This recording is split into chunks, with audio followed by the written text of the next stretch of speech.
Welcome back to Rise to Liberty podcast. Today I am joined by Mark Emerson, half of the co-founder of AlgebraVictory, a math education trying to solve the education problem that I would blame the government for, considering we have allowed them to take control of our education of our children, which I don't know why we ever did that. Anyways, how you doing today, Mark? Hi, Jacob. Thanks for having me on your show. I'm doing Yeah, great. of course. So, what is AlgebraVictory? What what makes it different than just standard math class in public school? That's a big question, so you need a few minutes to answer it. I'm going to start by saying that I don't entirely agree with you that well, first of all, I think we can all agree that math education is a disaster. And it's a disaster not only in America, but in a large part of the world, probably most of the world. And I think it's generally true that the majority of kids are not learning the math. But you have to look more carefully at that, and you have to look historically a little bit too. Because if we go back 60 years ago, and I'm old enough to remember, because I was tutoring back then, most kids, if they're taught reasonably, and most elementary school teachers, at least in the past, I don't know if it's still true today, were able to teach most of the kids how to do the basic arithmetic. And we'll talk about what we mean by arithmetic in a minute. But when you get to algebra, the whole thing changes. And there's a reason for that. This has been true all along. And it's the reason algebra is hard has nothing to do with the government. It has to do with the math, and it has to do with concepts. And there are two different issues going on here. One is, what is the mathematics? And the other is, how do we teach it? And the second subject is much larger than the first subject, because the second subject, how do you teach it, that includes the math, but it also includes a lot of other stuff. And so with arithmetic, there's way less to teach and learn than with algebra. So what I like to say is that, well, let's talk about arithmetic for a minute and get this straightened out. Arithmetic can be very cleanly divided into two groups. There's basic arithmetic and advanced arithmetic. That's my terminology. Basic arithmetic is whole numbers, meaning non-negative, 0, 1, 2, 3, and how you add, subtract, multiply, and divide them. And that includes multiplying a 2-digit number times a 3-digit number. It includes long division. Sometimes there's a remainder. But it does not include fractions or decimals. That's advanced arithmetic. Advanced arithmetic is fractions and decimals and everything that goes along with that. And I explained that a little bit on our website. So all of that is what you need to know before you start algebra. At least that's the way it has traditionally been. And a very large number of people were able to learn that. They're not teaching kids to memorize the multiplication facts anymore. Well, it's just because they stopped demanding that they memorize it. It needs to be memorized. The addition facts need to be memorized also. And we have a way we're going to deal with that later. But in any event, even so, with kids who learned the arithmetic, they get to algebra and it's a completely different story. And so I like to talk about a metaphor of algebra mountain. It just gets way harder. And let me put it this way. Arithmetic is typically taught, basic and advanced arithmetic are typically taught over a period of 5 years, 6 years, from like first grade all the way till 6th grade or 7th grade. And then algebra comes and it's taught in 1 year. Well, in arithmetic, there are roughly 300 concepts, facts, and skills that students need to learn. And they learn them over a period of, let's say, 6 years. Well, 6 into 300 is about 50 concepts, facts, and skills per year. Algebra, first year algebra, involves about 5,000 concepts, facts, and skills. And so, and they're supposed to learn that in 1 year. So instead of learning 50 in 1 year, now suddenly you're learning 5,000 in 1 year. That's a 100-fold increase. It's a huge increase. It's a triple whammy. The first whammy is a huge increase in the amount you have to learn. And the second increase is the speed at which you have to learn it, 100 times faster. And the third whammy is abstraction. There are variables in the algebra. Those are what the letters are. You don't have letters in an arithmetic problem, X and Y and A and B and P and Q. You don't have that in an arithmetic problem, but they are in algebra, and they are variables, and they are abstract. And abstraction is another whammy. There are lots of people that go through algebra and never really understood what X meant. It doesn't mean a times sign. So this is a recipe for difficulty.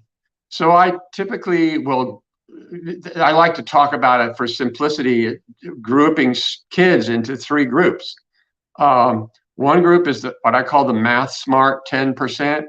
These kids learn algebra. Even if it's not too well taught, some of them need tutors, some of them have a hard time, but they somehow make it. And you have to learn algebra to get into the STEM fields. That's science, technology, engineering, and mathematics. If you don't know algebra, you're going to go nowhere in STEM. It's fundamental to computer programming and everything in technology. And then there's the middle 80% of kids. That's the vast majority of people. And then what I call the low IQ 10%. Now, the low IQ ones, these kids have intellectual disabilities. God bless them. But learning algebra is not on the agenda for them in this lifetime. So they have to, we cannot expect to teach them algebra. But the middle 80%, they can learn it. I can teach it to them. I know how to teach them, but most teachers don't know how to teach them. And the textbooks are a mess. So what AlgebraVictory does is it gets the kids up algebra mountain. See, the 10%, the math smart 10%, it's like they can climb. They can climb up that mountain and get to the top. They're climbers. But the middle 80%, they're not climbers. They need a trail. So there's some graphics on the website you can see of Algebra Mountain, and then AlgebraVictory builds a trail up the mountain. Now that's a lot of work. The average kids, they have to do a lot of work. They gotta get through all the lessons. They gotta do all the problems. You know, there's like, gotta get up that trail. You're huffing and puffing. You may take a couple of rests, take a breather, blah, blah, blah, blah, blah. But eventually you keep at it, you'll get to the top. It's not like you reach a vertical cliff where you have to climb up and like, I can't do this. You can do it. You just have to keep at it, and you'll make it to the top, and then you can pass the final exam. And so in a nutshell, that's what AlgebraVictory is. It's a whole new way of learning algebra that works. And then I have a whole lot more to say about AlgebraVictory itself, but let me point this out. We have put fractions and decimals, in other words, advanced arithmetic, that's in the AlgebraVictory curriculum, which means to start, kids only need to learn basic arithmetic. It's actually easier to teach fractions and decimals with the algebra rather than before the algebra. And it works out great. It works just great. So that means that kids can start AlgebraVictory. They could be 7 or 8 years old if they learn all their arithmetic, and some kids that age certainly do. I have to do something here on my phone. I'm getting it. But they have to pass an admission exam before they start AlgebraVictory.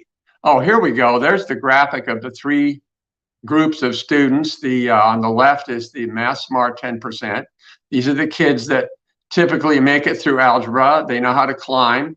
Can you show the Algebra Mountain Yeah. graphic, which is the one without the trail, Yeah, let me get that. Jacob? So one question I do have is so at the very beginning you said that you don't necessarily agree that it's About the government? that it's the government's fault. Well, So I why? agree that the government has made it much, much worse. But there's an inherent educational challenge that has nothing to do with the government. The fact that put up Algebra Mountain, just and then I can talk to that graphic. You have that one, the one without the trail. Do you have it?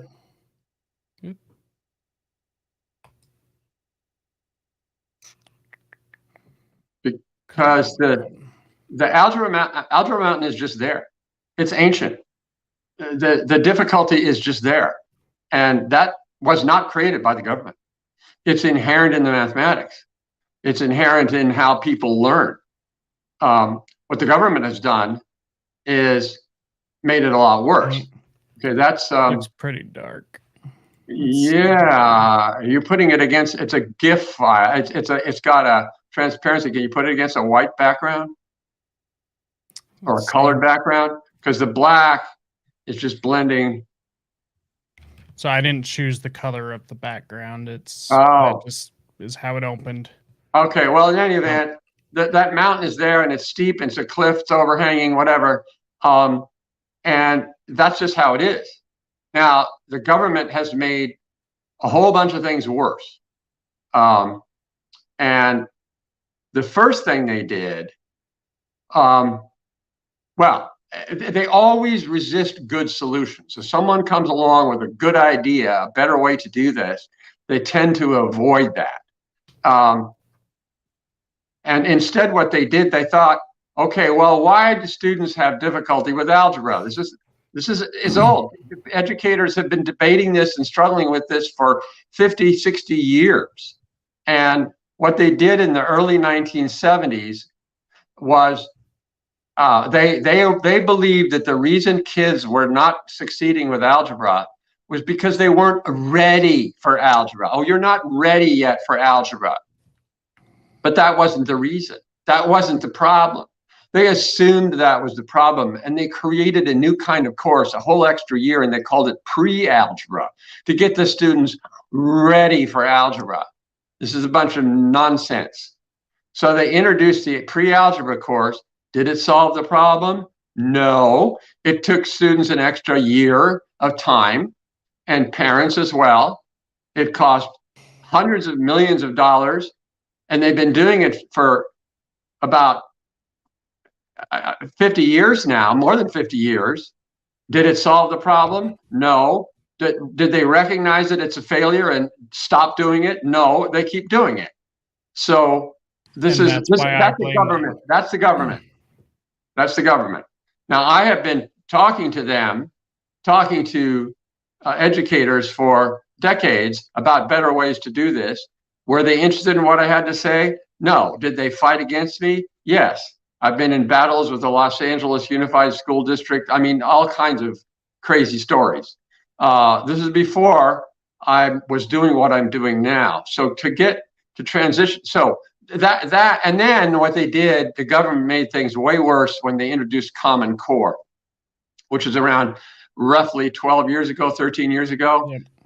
And the legislatures that voted for this, these guys are just complete idiots. Government has no place in education. I agree. I agree with that. Educators. Yeah, I agree with that to a certain extent. I think it's possible for public education to work, but only if it is completely transformed. Liberty is at risk if students aren't on some level compelled to get educated. We can't afford to risk having some significant part of the population not get educated and then be able to vote. Now, I have a lot to say about voting and constitutional amendments that need to get made, but that's another whole subject. In any event, so the Common Core was complete insanity. I talk about it on the website. By the way, my website is AlgebraVictory.org. I encourage your audience to go there. They can help us out with this. What we're doing is our objective is to end the disaster in math education. That's the big objective. And the first part of that is Algebra Victory. Then we'll do geometry, and then we'll go back and do basic arithmetic. And then we'll do more advanced courses out after that. There's an enormous amount of information on the website. Please check it out, AlgebraVictory.org. So I do talk about Common Core on there and what they did, which was, it was not just stupid. It was literally malpractice. It cannot have been done innocently. It had to have been done with the intention of screwing students up and causing disaster. I'm a product of No Child Left Behind, so which was also. Did you get left behind? Oh yeah, definitely. We all did. We all did. Yeah. Every one of my classmates had a worse education after that program was introduced. Yeah. These things are, but this is intentional stuff. The intentional disruption of the education system was much less so 50 years ago. These people were, the leftists were much more mild, and some of the leftists were actually good people. And so they really cared, but the left side of the political spectrum has been thoroughly corrupted by communists and by evil, sinister globalists who have an intention to murder 95% of the human population and take us back into the dark ages, enslave the rest of us. This is literally what they're intending to do. And so it's the only way we can be equal. Very funny. Anyway, so I think that they were better intended back then, but still stupid, still dumb. And so a Common Core, No Child Left Behind, I'm not even quite sure what all that entailed, but these programs were coming from an intention to screw up education. And that's what's been happening over the last 20, 30 years. But before that, it wasn't so much.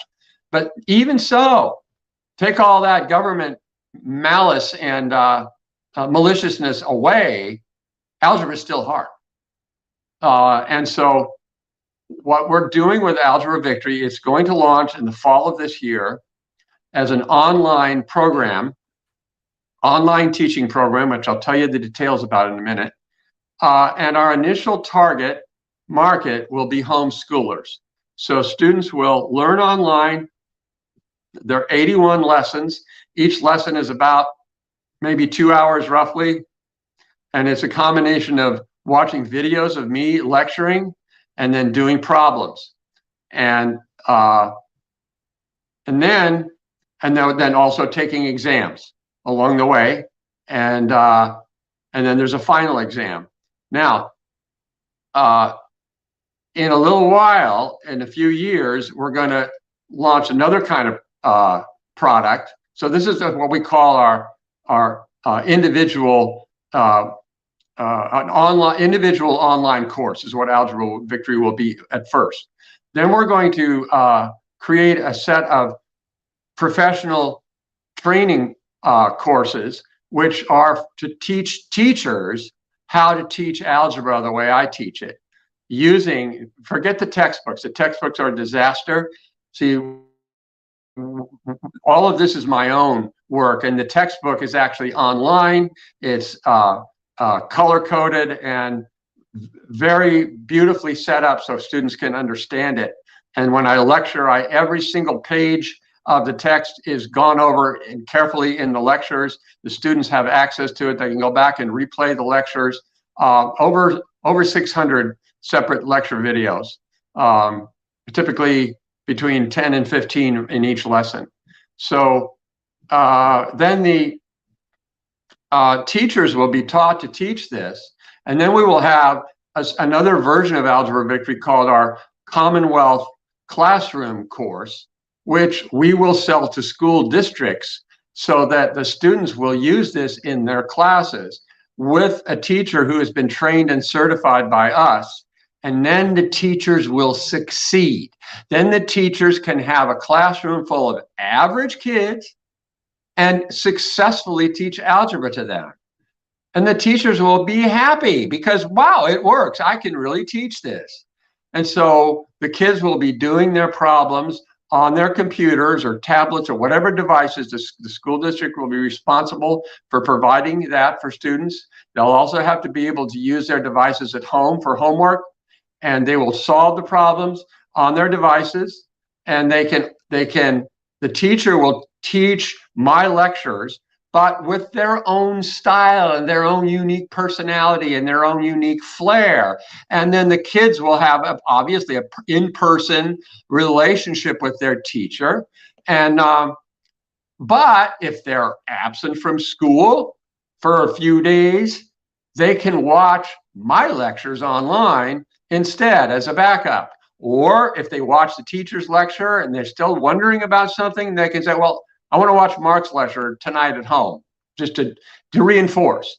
Or if the teacher's out, excuse me, the teacher's out sick or away, and there's a substitute teacher, then the substitute teacher can, on a big screen in front of the class, play my lecture, so that the course continues, the rhythm of the course continues, even with the standard kinds of interruptions that happen in school, the situation. And so we will sell this to school districts, and the price per student is going to be way higher for the government to pay than we're going to charge our homeschool customers. And it's going to make a ton of money, Jacob. It's going to make a ton of money. And there's nobody else that's doing this. Nobody's even thinking about this. No one knows how to teach algebra to the average kids, even the best teachers out there, because they're using materials that are inferior. And most of the good teachers, there are a lot of good teachers out there, but they're stuck with textbooks that aren't good, and they may not even understand that the textbooks aren't good. But they do understand that when they have a classroom full of that MasterMark 10 kid for 10%, they can do it, and they enjoy themselves. They feel professionally fulfilled. But if average kids come in, then what happens is it doesn't work. And then they start thinking, well, the students aren't paying attention, or you're not ready for this class. You're not studying hard enough. You didn't do the work. You weren't paying attention in class. You're not smart enough. And these are all excuses. And even though the teachers may be innocently saying these things, they get encouraged by their peers. Well, you just can't, you can't expect them. These kids aren't ready, or this or that, or whatever excuse. No, they can learn it. As long as they pass the admission exam, as long as they can do the arithmetic, and that's another whole story, then they can do it. Then then the teachers will be able to teach, and they'll be, wow, this really works. I'm so glad I took that training. And by the way, when they take our training course, and there'll be actually 4 different levels of professional training. That's explained on the website also in our discussion of our products. The teachers will, when they take these professional courses, they're going to get continuing education credit for that, which ups their salary. So they'll go and they'll take our professional education course, which will be taught online, but we'll also have conferences. We'll have opportunity for teachers to come and meet me in person in various conventions. We'll do all these things down the road. And then we'll develop a whole following of thousands of math teachers in America and outside of America. Of course, AlgebraVictory will get translated in all the major languages of the world. Not that I'll speak that, but there'll be, however we do the translation, whether it will be with subtext or with voiceover, probably both. These teachers will be happy. Wow, I can really teach this stuff. I'm really effective. I'm a professional that you throw those kids at me. I can do it. And they won't have to worry about, oh, they weren't ready or this or that. No, and the kids will love it because the kids are learning. You take an average kid and you get them to the top of Algebra Mountain, even when they're on the way, on the trail up, what it does, it transforms them. They feel themselves growing. Wow, look what I can do. And then I get to the next level. I get to the next level. It's like they are growing. Their minds are growing. Their confidence is growing. Their spirit is growing. They're having fun, although it's not always fun. That's something I wanted to ask you about is, so I know that this is fairly common across the United States. Um, there's a lot of kids who just don't want to learn. That's right. Because they've never had a positive experience from learning. Yeah. I mean, I would have to agree with that. This is a go to a school, they go to issue. I mean, absolutely. So absolutely. And we have to take this one step at a time. I mean, there are other people that are doing other important work that I'm not doing. I'm not focused on transforming the culture in the school, other than in the math classrooms. And I may put more attention on that later, but I've only got so much time and energy. Yeah. So that's my only question. Obviously, there's still going to be kids who want to learn. There's always those kids, right? But I tell you what, Jacob, you take a kid who claims they don't want to learn, you put them in a good class with a good teacher, they start to change. You can inspire these kids when they feel themselves growing, when they feel, oh my goodness, why am I learning algebra, or why am I learning arithmetic, or whatever. You start giving them the good answers. The bad answers are, well, because you have to get a grade in the class, or because you have to get into college, or because of this or that. Those are not satisfactory answers. But when they start realizing, wait a minute, I'm getting smarter. I'm changing in a good way. This is actually fun. I enjoy watching this guy lecture. He's funny. And I'm understanding him. He's saying these things I thought I could never possibly understand, and I'm getting it. And I had a question, he answered it. And so with good teaching, a lot of that apathy toward learning dissolves. Now, that doesn't mean that all their other classes are going to be good. And there may be social problems. There may be mean, bully kids at school that make them miserable, harm them. They may have parents that are completely disconnected. And but we take this one step at a time. And my intention is to clean up the mess in the math classes. So that one thing I can say through my education experience through the public school system, the more that standardized testing became more prominent, the less engaged my teachers were. They just kind of, because that's all that mattered, depending on their job performance, everything eventually ended up depending upon standardized testing, and that's it. And some of them just checked out. It's a very interesting point. And the standardized testing is some of it's valid, some of it is valid stuff, but there's an awful lot that's missing. And the teachers aren't, they're not, if the teachers loved what was on those standardized tests, which they obviously don't. But with our curriculum, they're going to love the whole thing. And let me get to another area here as well. I'm going to talk about the right and left hand metaphor.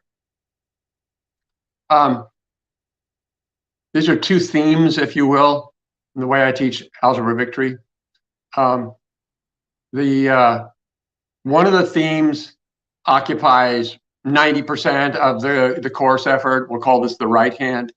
And what I do is I teach the algebra so that students learn to see what algebra is complicated. It's a whole bunch of different kinds of problems, hundreds of different kinds of problems. And like I said, 5,000 concepts, facts, and skills. I teach it so that as we go along, they learn to hold the whole thing like in the palm of their right hand. Oh, I see how it all fits together. It's holistic. Wow, this is so cool. All these rules, all these different kinds of things all fit together. I can hold it in my hand. they'll have a flow chart, and the flow chart evolves as we go along. When we get to the end of the course, there's a master flow chart for the whole thing, and they look at that flow chart. Wow, I understand it. Look at this. It's so interesting. And this goes here and goes here. I can hold the whole thing in my hand.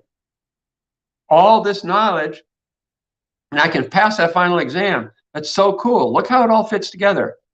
That's a big lesson in and of itself, separate from the actual knowing how to do all the problems. The fact that you can take a complicated subject and bring it all together and you can hold it in your hand. That's a beautiful thing. And then the left hand is I teach the students the mysteries. There are beautiful mysteries in the algebra, and I want the children and adults too to experience those mysteries. They should have a sense of wonder and amazement. Let me give you an example. This is the first one in lesson 1. If I take the number 5, I can write a 5, the digit 5. Now, my question is, how many of the number 5 are there in the whole universe? Well, we can say, well, it's a lot. I mean, go to the library, every book has a page 5. It has a page 15 too, which has a 5 on it. There are 5s all over the place. And the word, it's also F-I-V-E, or cinco, C-I-N-C-O in Spanish, or Roman numeral 5, which is a V. I have 5 fingers here. And by the way, on this hand, I also have 5 fingers. And I believe, and I believe you have 5 on each of your hands too. There you go. So how many of the number 5 are there in the whole universe? Well, we have to distinguish a representation like the digit 5 that we write, or the word F-I-V-E, or the sound 5, or the sound cinco, or whatever other language. Those are representations of the number 5. But what is the number 5 actually? I have 5 fingers here, but are my fingers the number 5? There's something behind that. There's something behind the 5 fingers on my hand. There's something that the 5 on page 5 of the book, there's something behind that. If I go to another, let's say there's another civilization on another planet, somewhere else in our galaxy or in another galaxy, and they're going to have, are they going to have a 5 there too? They'll probably call it something else. But if they saw my hand, they would realize, well, he's got 5 of those. Whatever way they say it, or whatever way they write it, it's the same 5, isn't it? The answer is there's only one. There's only one 5. Number 5 is an abstraction, and it's unique. There's only one in the whole universe. There's a zillion different occurrences of it, 5 of this and 5 of that, and different ways to write it and say it. But behind it is an abstract idea, and there's only one. Does that make sense? Yeah, it's a universal language. Yes, and it's a universal concept, and so that's the first mystery that I teach. And then there are a whole bunch more, like what happens when you divide by 0? What if I take 5 and divide it by 0? What do I get? Well, you try it on the calculator, it'll give you an error. But what does it actually mean? So what if I take 5 and I divide it by 1? That's going to be 5, right? Because 1 times 5 is 5. What if I divide 5 by a half? Well, how many halves can I get? Well, a half plus a half is going to be 1, right? So there's going to be 2 more, and I get to 2, 2 more to 3, 2 more to 4, 2 more to 5, so it's going to be 10, right? I can fit 10 times a half would make 5. So 5 divided by 1/2 is 10, right? It's bigger. Well, if I make that number smaller and smaller, then what will happen if I divide by 0? What do you think? You know what? I'm not sure. You're not sure. Well, I don't have a whiteboard here, and so I'm not going to try to explain it. I'm just going to jump to what the answer is. But the answer is quite fascinating. The answer is infinity. And I guarantee you, even the kids that are the least interested in learning, when you start talking about that, their eyes open up and they get interested. Oh, really? And then we start talking about how it relates to them. There you What go. is it that makes you capable of even imagining infinity? Do you think a frog can do that? Do you think a dog can do that? How about a chimpanzee? I don't think so. This is unique to humans. You have an intellect. I don't care how much you don't want to learn. I don't care how stupid you think you are, but you can imagine, even though then you get confused about it. Wait a minute, what is infinity? Well, what's the next number after infinity? Well, wait a minute, what happens here? These are things I want kids to wonder about. I want them to go to bed at night and think about this. It's relevant because then you see God is infinite. And so we're touching on divinity here, and we're touching on the fact that we as humans have the ability to connect with the divine. And this is one way. This is one little pathway. But then I can ask the question, what is there's a problem with infinity? There's a big problem with infinity. Because if 5 divided by 0 is infinity, then that means that 0 times infinity is 5, right? But 7 divided by 0 is also infinity, right? So that means 0 times infinity is equal to 7. And that means that 5 is equal to 7. And that's a problem. It's not okay for 5 to equal 7. And the only way we can get around this is making a hard rule in the algebra that says we're not going to allow infinity to come in.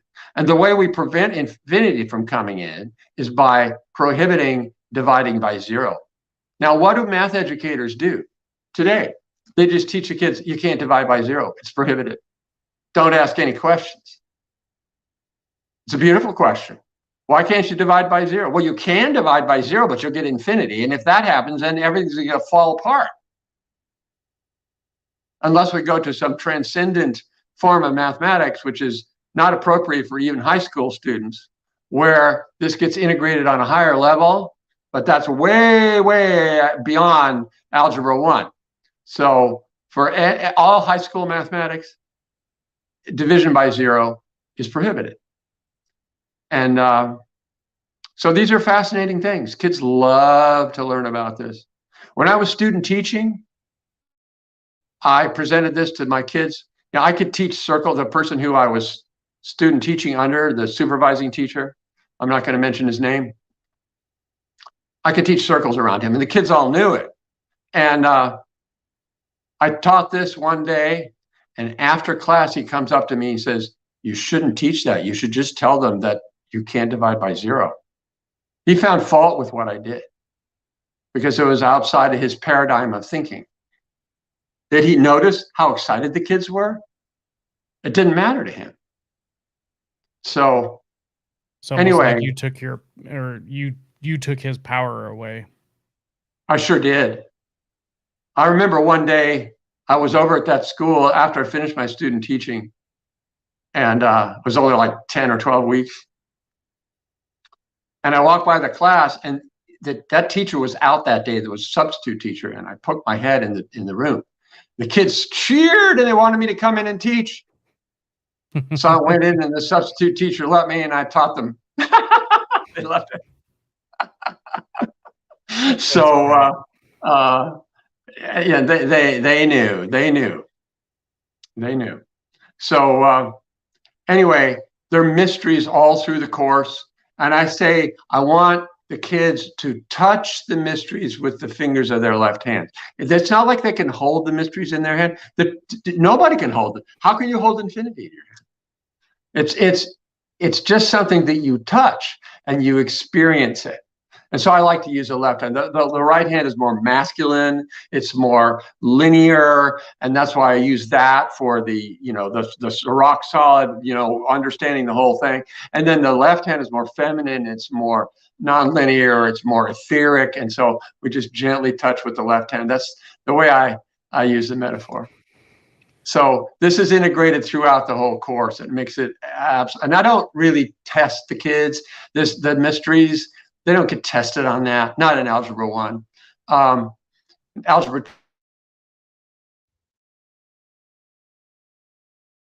2 teach the mysteries. And the kids love it. So what pushback have you received either from parents or the other educators, school boards, teachers unions? What's just the general pushback that you have received about your program? Well, what I'm doing right now is not well known to them yet. So I haven't received any pushbacks from anyone yet on this. Yet. But in the past I have, when I was started my own private school, teaching my own private classes, and the school district trying to block me from having my credit transfer. And by the way, I had a teaching job with LA Unified. I was actually teaching chemistry in high school. I got removed and replaced. I lost my job, not because of anything that I did, but because I'm white. I was the wrong race, and so this was sheer blatant racism against whites. I was replaced by an incompetent woman of another race. And so that was my first experience of anti-white racism, and it's not my last one. But and then that led to my career has been complicated, and then I started my own private school program, and you can read about my background on the website. But teaching summer school classes. Let me tell you a story from when I did that. The first time I did that was in 1979 in the summer. I had an algebra class and a geometry class, and these were 6-week classes that were meant for 4 hours a day. So it was a full year course taken in this 6 weeks in the summertime, which is why it was 4 hours per day. And it was for credit, but there was issues getting the credit transferred, which that was part of the battle I had to deal with the LA Unified School Board. But in geometry, the hardest part of geometry, and also the most important part, is learning to do proofs. I don't even know if you ever saw a proof in your geometry class. Did you, Jacob? Sorry, I was muted there. I don't believe so. Well, you would remember. Yeah, no. You would remember. Did you see any triangles or circles in your geometry class? Yes. Okay, you remember that. Okay, you would remember if you did proofs. All right. So they stopped teaching proofs because sometime in the 90s, I think, because they just said, oh, it's too hard. The students can't learn proofs, and it doesn't matter anyway. Baloney. It matters a lot. It's the most important part of the course, by far. Anyway, this is back before they stopped teaching proofs. That's an idiotic government thing. The proofs have been taught in geometry for 2,000 years. More than that, maybe 2,300 from the time of Euclid. And so I had an idea from my tutoring experience, but I tried it as an experiment in my geometry class. Now, this class had 16 kids in it. Half of the kids were taking geometry for the first time so they could get a year ahead in math. The other half of the kids were repeating geometry because they had failed it. And the reason they had failed it in every case was because they couldn't do proofs. So what I did, remember, this is a 4-hour class. I had on day one, I had every single kid doing proofs correctly, 10-line proofs.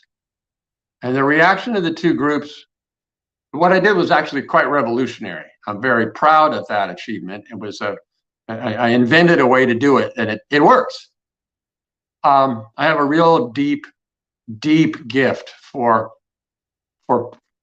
creating pedagogical solutions, figuring out how to teach something that is not getting taught well, solving that problem. That's my deep gift is pedagogy, and especially in math. And so the kids who had not had geometry and were getting ahead, they were saying, "Oh, this is cool. This is fun. I like this." The kids who had failed were completely flabbergasted. They were saying, like, "Wait a minute. I sat in a geometry class for a whole year. I could never do a proof. And now here I am. This is day one, and I'm doing proofs, and I'm understanding it, and so is everybody else." They were completely blown away. This is the power of a really effective teaching system. It's complicated. You have to get a whole bunch of stuff, has to be all lined up right. It has to be tuned correctly. It's like,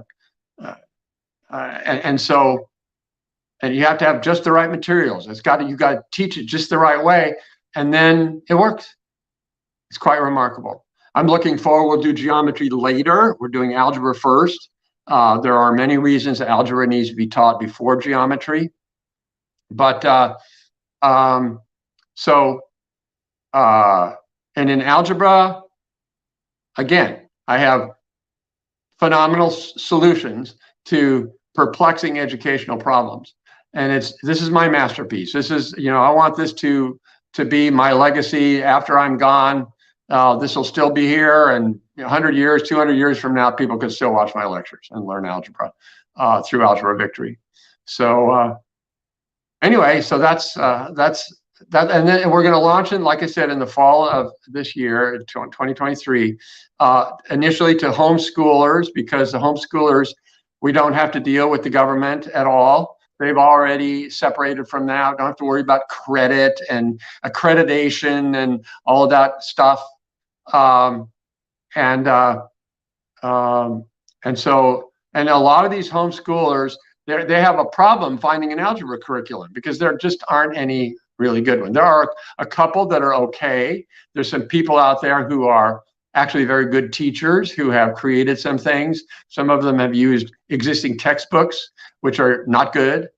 And they don't know how to write their own textbooks. I started writing my own textbooks, my own text materials, I should say. I never actually published a textbook because it has to be integrated with the teaching. I always wanted to put it together in a package, which is what I'm doing now, or when I was teaching in person. But you have to, there's some programs out there. There's some of them that are absolutely dismal. There's some of them that are tied to Common Core, which is guaranteed disaster. And then there's some ones that there's some talented teachers, but they're laboring again with whatever materials they're using, which are marginal, and they're not going to be effective with the average kids. So for homeschoolers, this is just a remarkable opportunity. There would be nothing even close in quality. And a lot of homeschoolers, they have to hire tutors. Well, the same thing with kids in regular school. A lot of the kids in the Math Smart 10%, they get tutored. Parents will spend easily $1,000, sometimes $2,000, sometimes more than that, getting their kid tutored through a year of math. And I used to do a lot of tutoring myself, so I know. And that's another way I developed my pedagogical skills, was working one-on-one with students and seeing, well, what works and what doesn't work. And I learned a lot. And I was always had the attitude, if they understand it, then I did it right. If they don't understand it, I did something wrong. How can I change what I'm doing so that they will understand and be able to do the problems? It's one thing to say, yeah, I get it. And another thing to perform on the problems. So one question I had, what about adults? What about somebody who didn't necessarily receive the best education or somebody that wants to go through it again? Is there an option for them to be able to do that? AlgebraVictory will be open to anyone from age 7 to 107. I say that in jest. Love it. Doesn't matter. This is perfect. Now, if they're enrolled like in an algebra class at a community college, see, we're not at the individual online course, which is what we're going to release first, is not intended to be helping you get through a class that you're enrolled in, because that class is not going to be following the curriculum the way I do. So I need later, when we get to our Commonwealth courses, we will not only will go to school districts for their middle schools and high schools, we'll also go to community college districts, because their community colleges teach algebra courses to adults. And those professors can get trained in AlgebraVictory and teach it right there in community college. But adults who are not tied to a class, it's perfect for them. They can go at their own speed and just go right through and learn the algebra. So good question, and that's the answer. They do have to pass the admission exam in basic arithmetic first. And there's a little bit of elementary English grammar on that exam as well. They have to be able to, they have to understand what a verb is, and they have to understand what's a complete sentence. And so because the algebra is a language, there are sentences in algebra, and we have to understand what's going on. What is the verb here? In most cases, the verb is equals. But there are some problems that don't have an equal sign, and those are not sentences, they're phrases. This is fundamental stuff that we deal with in AlgebraVictory. So yeah, adults can just enroll. The only difference with an adult is that when a child enrolls, we have both the parent will have a log on and the child will have a log on, and there may be a family, one parent with several children. And so, but an adult, and the parent will have access to monitor, and they'll be expected to participate to some extent in making sure their kids are getting the lessons done. And whereas an adult would just be a single enrollment without any of that other stuff. So that's the only difference. But in terms of the lessons, that'd be completely the same. So I know you had mentioned that there are plans to spread to geometry. Are there plans to spread to history, English? That is a great question. And it also involves finding relationships with people who have my kind of talent in other subject areas. And I'm not sure, something's, oh, there, it went away. I have a great interest in teaching English grammar. I have a great interest in teaching law. And I'm not sure where that's going to go yet. It's going to evolve. Some of these other subjects are more difficult to pin down. Something like history. History is vastly more complicated than algebra. Algebra, I can present the whole thing, and there it is. Okay, yeah, it's a lot, but history, there's no end to it. And so you have to. I've never tried teaching history. That's not quite true. I did a little bit, but I'm going to be very interested in developing relationships with educators who are over the top talented, like I am, and creating programs. And we'll do that through our company, which is called Educational Empowerment Corporation, because I'm all about, number one, build the individual online course for the homeschool and for adults and for anyone else. And then the second step is do teacher training courses and then Commonwealth courses to go into the school systems. And we want to do that with a bunch of subjects. So very good question. And I can't give you an exact roadmap yet, because I need to meet those people. And I think those people will come to me. I think that's going to happen. And I don't know who they are, but it's not yet. So it's a possibility I to think it's a expand to those. I think it's a probability. It's definitely where I want to go, and I want to completely transform the educational system, not just Yeah. math. Yeah, I would But love to see a law program, philosophy, well, these I'll tell things. you It something would be about law. amazing. Let me tell you something about law. You know, traditionally, students, there are 4 tracks, 4 academic tracks plus PE, which is not academic, that students follow from, let's say, 6th grade all the way through 12th grade. Okay, there's math, there's science, there's English, and there or whatever language. In America, it's English. In other countries, it's whatever that native language is. And then social studies, whatever social studies is, geography, history, and civics, and all of that. There needs to be another track every year, which is law. Students see, we're all expected to obey the law. We're all subject to its penalties. We're all subject to get dragged into court, to have our lives devastated in lawsuits or by false criminal action or by whatever. And yet we don't know anything. We don't know, we know that certain things, well, it's illegal to run a red light. Okay, you get taught that. You get a little law lesson on that. The DMV tests you, but it's a vast amount of stuff that you don't know. What's really going on in the court? What's really going on in Congress? And we need a citizenry that understands that. If you go back 250 years when this nation was founded, and there was a great debate going on over our Constitution, not quite 235 years. And the Federalist Papers were being published, and the Anti-Federalist Papers were being published. And ordinary people were reading these articles. Well, what about this clause in the Constitution? What about that clause in the Constitution? Why is it there? Why maybe it shouldn't be there?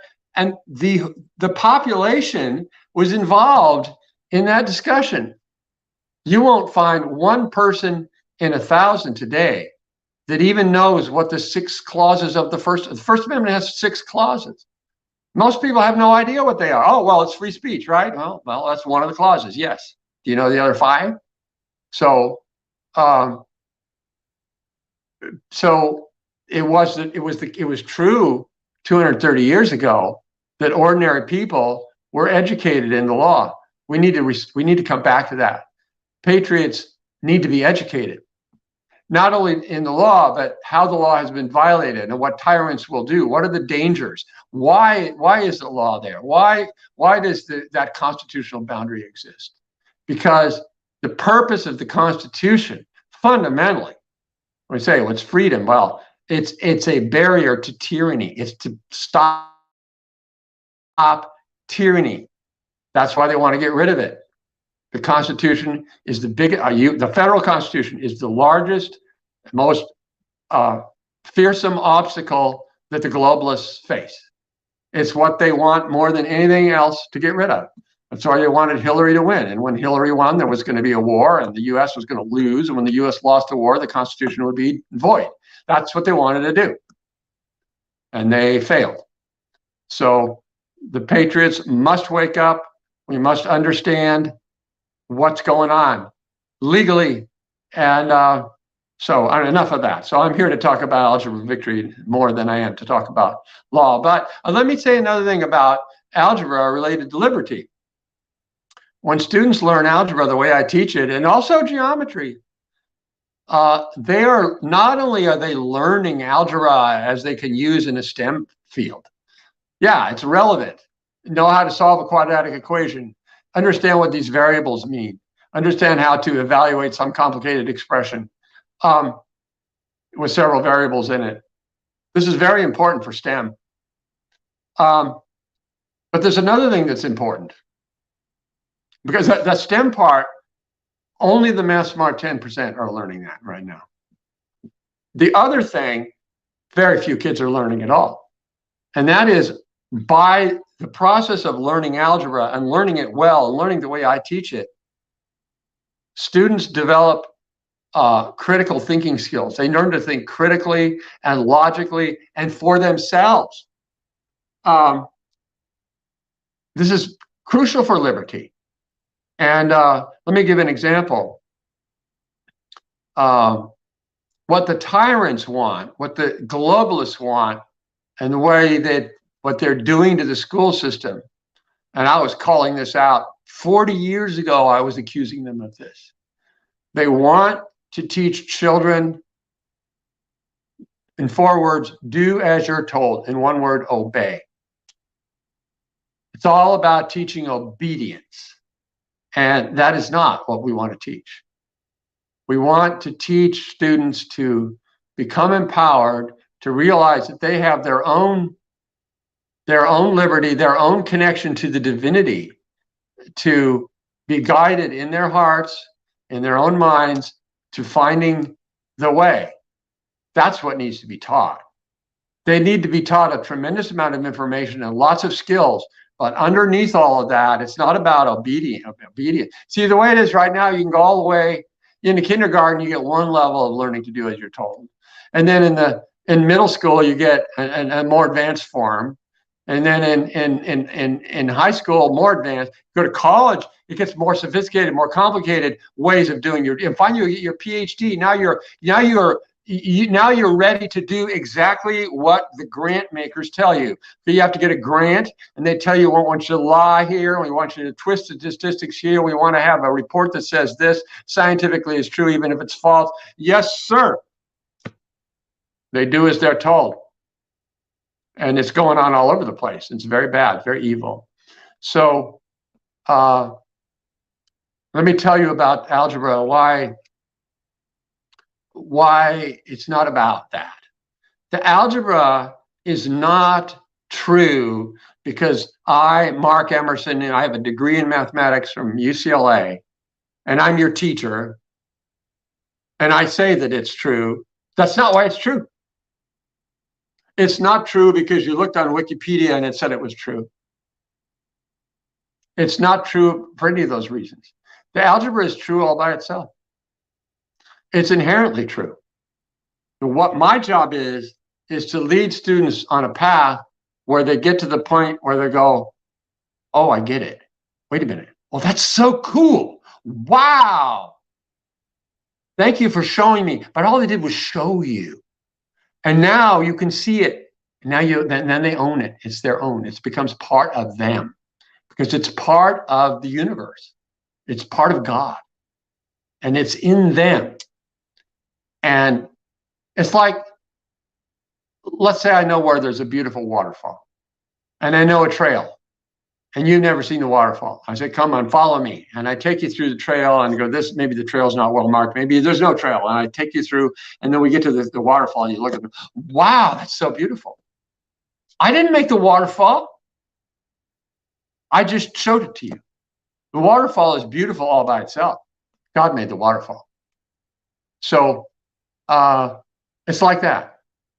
And so when students have the experience of realizing that the algebra is absolutely true, then the globalists, they can't come along, oh, well, algebra is racist.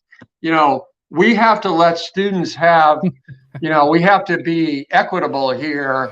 And the disadvantaged students need to be able to figure out, whatever, they need to be able to answer the question. If they the 5 plus 2, for some students, they may feel that 8 or 9 is the right answer. We should be inclusive and let them get credit for 8 or 9 as the answer to 5 plus 2 rather than 7. This is madness. This is distortion. This is destroying the intellects of good and righteous people. And it should be punishable as a crime to teach that kind of thing. This is called intellectual relativism. It's what is true. The tyrants want that. The globalists want to be able to say, this is true because we said so. We put it in the fake news about, let's say, JFK assassination. One, I don't want to get too far in this, but the story that was told, I was in the 7th grade. The story that was told was a complete farce. And to this day, it's a lie. But they told it, and they told it with enough authority, and I have all sorts of stories I could tell about that, that people believed it. But it's not the truth. So with algebra, when it's taught right, the kids just know. Oh, no, I don't. What are you talking about? 7 + 2 is 8. Get out of here. I know what the truth is, and I'm going to stand in the truth regardless of what you say. This is part of being a patriot.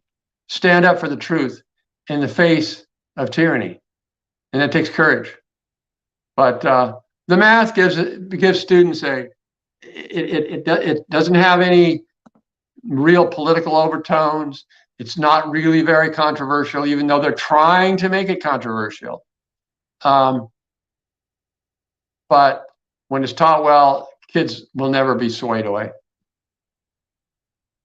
So I'd like to talk a little bit about what we're doing in terms of the business, if I may. Yes, of course. So I would like, again, to encourage people to go to AlgebraVictory.org. There are 7 ways you can help us. We need help.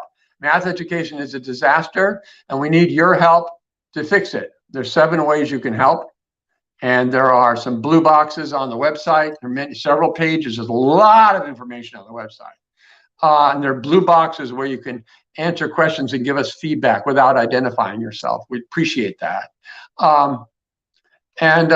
What we need more than anything else right now is we need investors. So the minimum investment is $990. We're dealing with very complicated laws called securities laws. This is a big subject. And so it depends on what state you're in, and you can look at the website and see about that. But we need to raise about $5 million. And with that money, need to hire a team.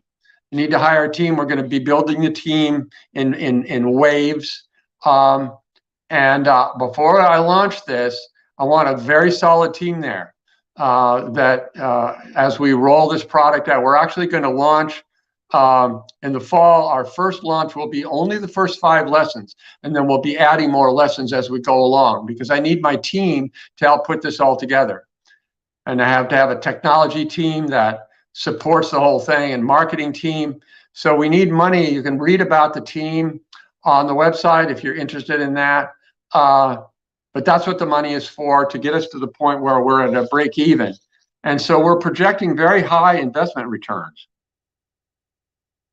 And this is because when we get out, it's going to be very successful. It's going to be, the homeschool movement is large and growing quickly. As people are getting driven out across the West. Pardon me? It's exploding across the West. And the more the school boards bring in pornographic stuff into their libraries and teach CRT and have these clown, what do they call them? These transsexual drag queens. I mean, this madness is being imposed. It's coming from the globalists, because they're trying to damp down our population. They're trying to create weak, confused people. So intentionally, very intentional. So people are pulling their kids out. We're gonna make a lot of money in the homeschool market, but that's nothing compared to the money we're gonna make when we get into the what is that? So this is a research paper discussing race in mathematics, is to prove that you were not just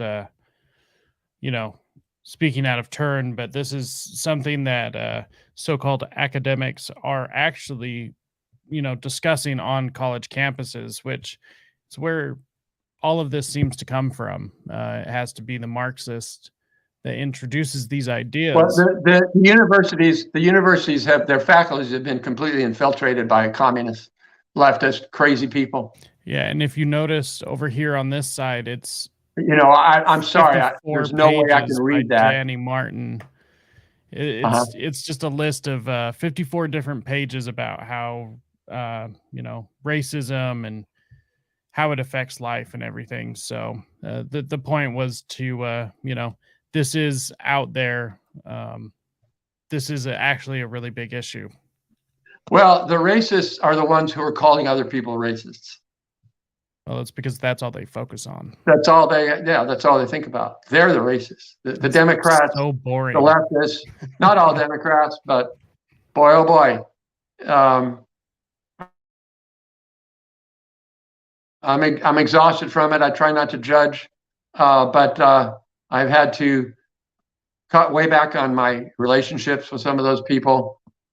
In fact, I moved 2 years ago from Los Angeles to Texas, and because I just couldn't, the political situation was just becoming it's exhausting, intolerable. So I'm very glad that I did. Anyway, what I was going to say is that we're going to make a lot of money in the homeschool market, but when we get into those Commonwealth classroom courses and we start selling to school districts, it's much, much bigger money. And we'll start with rural school districts in conservative areas where the school boards will be very interested, and we will market to math teachers nationwide, and we'll probably begin by offering the professional training maybe for free or for a very low amount of money, and we'll get the math teachers involved. And if we get several math teachers in a school district trained, then we go in with those math teachers and hundreds of parents behind us, and we go to school board meetings and we create contracts and say, look, let's go, let's do it. Let's do it in your middle school and your high school. Let's start teaching AlgebraVictory. And when that starts happening and they get results, it's going to get published. The word is going to spread. We'll get to the big school districts that are controlled by communists later. There's a lot that has to be done in the political front in other respects. I see that down the road, but there's an enormous amount of money here. So we're projecting returns on investment of 20-fold within 5 years. So an investment of, the minimum investment, as I said, is $990. We're projecting a return of paying out about more than $20,000 over the next 5 years on that, and then we'll continue after that. We are a nonprofit organization, so it's not stock. We're not offering a stock. What we're offering is called CHARMS. It's a new kind of financial instrument, and the returns are paid as a percentage of our gross sales. There's a formula. It's all explained on the website, exactly how it works. There's a diagram. I've gotten feedback from people say they understand it and they like it, and it works within the nonprofit sector. So please, there's a prospectus. If you go to the invest page, you can read about it without having to dig into the prospectus. But then please do look at the prospectus. There's a lot of detail in the prospectus, and there's a section on every state, all the laws, getting into all the securities laws, and we're relying on exemptions. And there's a couple of states where we can't accept any investors, and there's some states where we can only accept accredited investors who are rich. This is another big issue. I have some issues with securities laws, but in any event, then if you decide you want to invest, you go to our online investment form and figure out how much money you want to invest, and submit your investment. There are different ways you can pay, and so this is what we need, we only accept investments from people who are willing. You have to first join what we call the Legacy of the Angels, which is it's a separate organization. It's a non-denominational spiritual organization, and its purpose is very broad. It's to uplift humanity and reduce human suffering.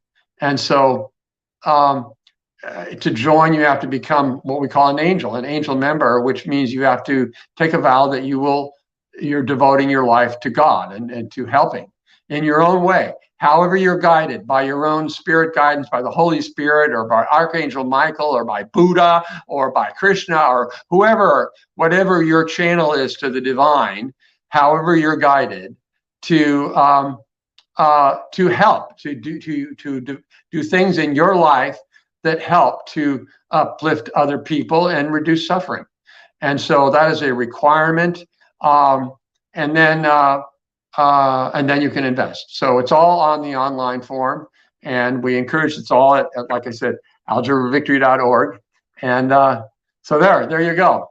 So got any other questions, Jacob? You're on mute. I can't hear you.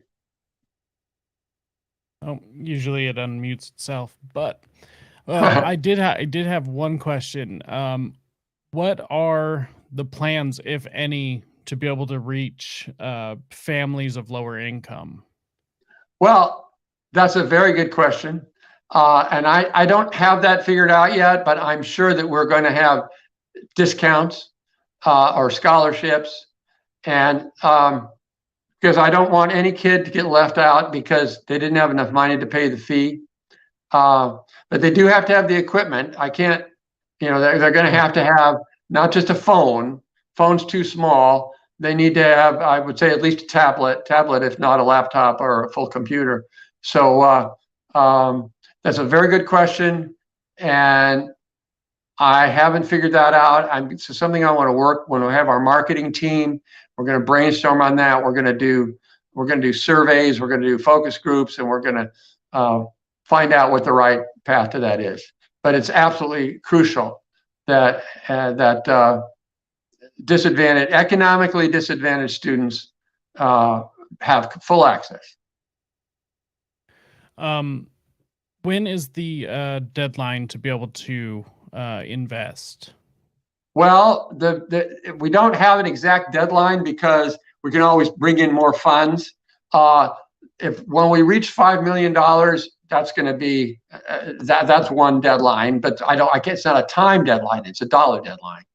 We do have a discount right now, a bonus for the first. The bonus is 25% more. In other words, if you buy whatever number of charms you buy, you'll get 25% more charms for your money until the bonus. The bonus deadline is when we have either raised $100,000 or we have 30 investors. Then the bonus will end. So that's an incentive to invest right away. But if it takes longer, now we need to talk for a minute about the risks. I talked about the upside. Yes. Very important. The upside is we're projecting 20-fold returns in 5 years, and then it will keep going after that. As long as you hold on to your charms and don't sell them. I do need to mention that it's not going to be on the stock market. There's not going to be a market where you can go to a broker and sell your charms. You can sell them, but you're going to have to find a buyer. And that's all explained on the website. The biggest risk, and you have to understand the investment risks. I don't want anybody to invest without understanding the risks. And that's all right there on the investment form. You can't miss it. You got to check a box, several boxes to check that you understand the risks. The biggest risk is probably delay. The biggest risk is, we're going to release in the fall of 2023. Maybe we don't get released until the spring of 2024. And maybe instead of paying 20-fold returns in 5 years, it takes us 6 or 7 years to return that. Honestly, that's the biggest risk that I see. I don't see it. And a part of that risk is how long will it take us to raise the money? Because I need to have a certain amount of money before I can start hiring people. I can't persuade someone to quit the job they have and perhaps relocate to the Central Texas area if I don't have enough money to make sure I can pay them for a couple of years. So I think there is a risk that it may take longer. I do believe that as we reach out, and I appreciate being on your show, at some point, some very wealthy people, some very influential people are going to see me and they're going to go, this guy is got something. They're going to look at the website. They're going to see I'm disclosing everything. It's rich. It's beautifully organized. It's powerful. And it's breaking way outside the box, not only in education, but also in securities laws, the way to run an organization. We're going to build a team that's resonant, very powerful, tight, awesome team. So it may take longer. It's also possible something could happen to me. Now, I don't think that's going to happen because, number one, I'm very deeply spiritual, and this has been my spiritual guidance has been had me on this path for a long time, and I don't believe God is going to take me out of this. I think God is going to finish this work while I'm still here. And I'm a vegetarian for a long time. I take extremely good care of my body temple. I have a very careful with my diet. Also careful with my safety. I've have not had a car accident in 53 years, not a single insurance claims. Had a couple of accidents when I was 19 years old because of some emotional issues with a girlfriend I had, and before I became mature enough to navigate female relationships with women. We've all been there. I'm not the only one. Not at all. So no car accidents, no insurance claims in 53 years. So I know that I have a lot of angelic protection around me. So I don't see that as a big risk, but it is a factor. I mean, you should consider it if you're investing.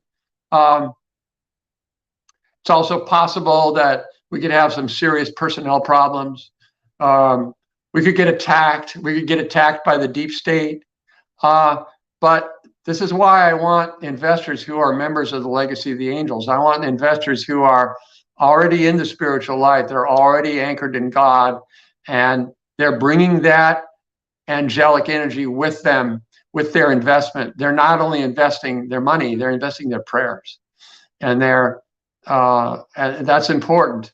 So, and we may run into difficulties with sales. It may be harder to sell than we think.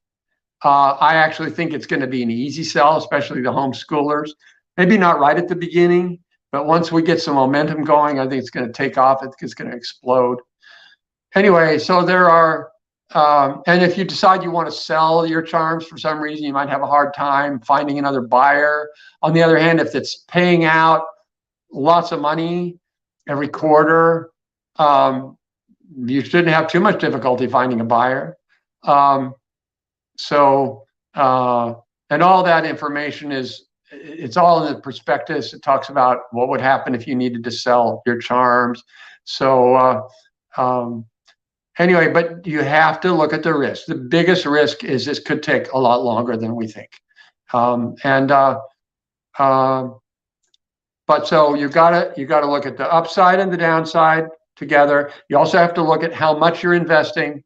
The minimum is $990. If that's a stretch, if that's your rent money, please don't invest. You need to only invest something that you can let go of and say, okay, I'm letting go of this now and letting God take care of this. Put it into our hands to let God guide us and use that money in the most efficient and powerful way that we can to get to the results that we want. And then, so with you, how much are you going to invest? Then balance the upside with the downside, and then make your decision like that. And talk to friends if you want. You can talk to an attorney if you want to, but ultimately it's each person's decision. What's some of the ways that people could help without investing? Well, the first one is to study the website. learn about what we're doing, because if it's in your consciousness, if you're, wow, look at this. If everyone who puts their attention on it helps to build the momentum. And so that's the first thing, learn about it by studying the website, including the investment stuff, even if you're not going to invest. The second thing is to pray. Pray for us. We need prayer. Prayer works. We've gotten this far from prayer. When we have our team assembled. Anything. What? It doesn't cost you anything to pray. So that's right. Just a little bit of time. The third thing is to share links to our AlgebraVictory.org. However you share on social media or by email or by writing up an article or whatever you do, or talk to people in conversation orally and say, hey, check out AlgebraVictory. And then another thing is you can look at the jobs page. Some people might actually be interested in getting a job. We look and see what the jobs are that we're going to be hiring. I've got job descriptions up.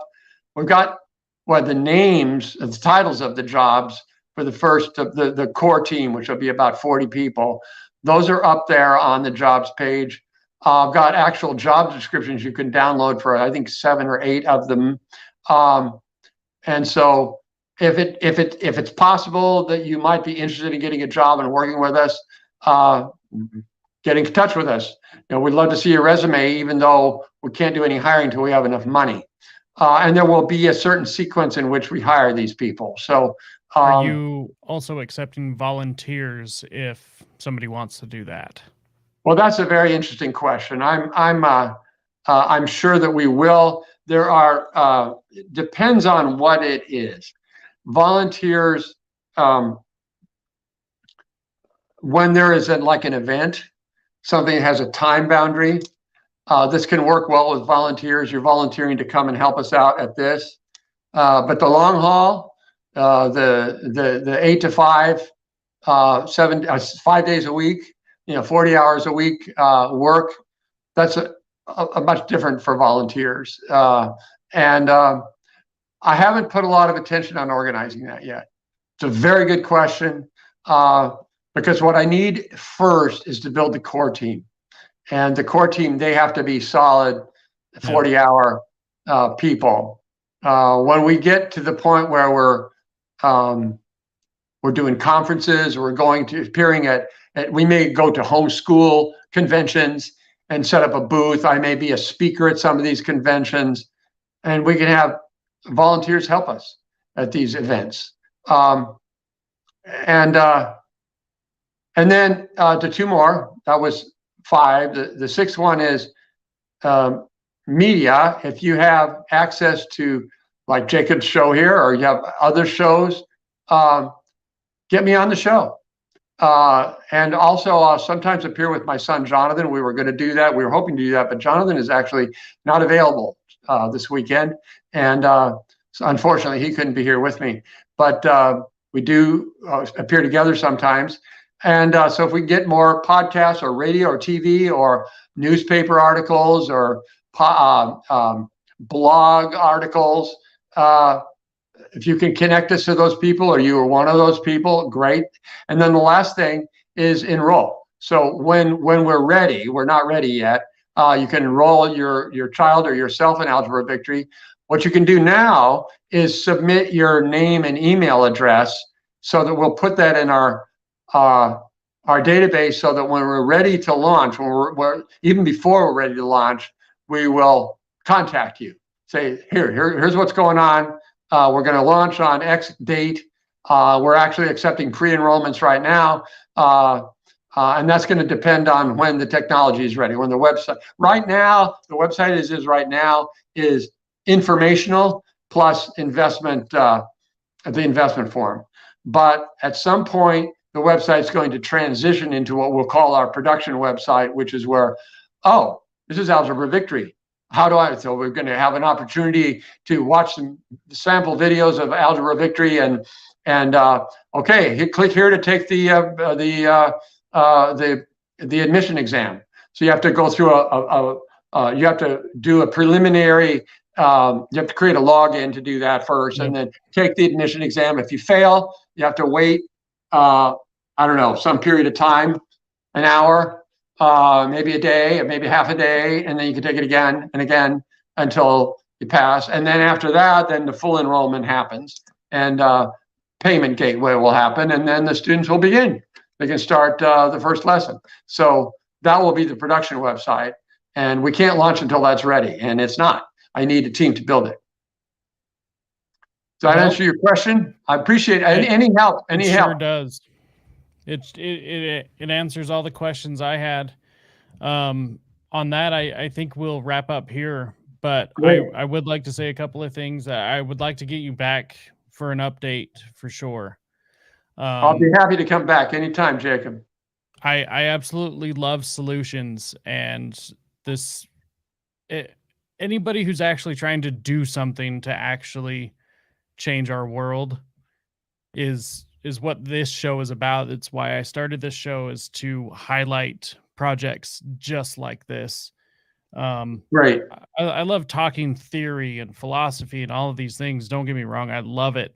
I do it every day, but I also love solutions. I actually like people doing things, and this is incredibly important. And being able to teach people objective truth is exactly what the world needs right now. So thank you so much for, starting this project, and I'll do what I can to make sure and spread this around and get you some attention. Appreciate it so much, Jacob. Thank you. God bless you, and God bless everyone in your audience.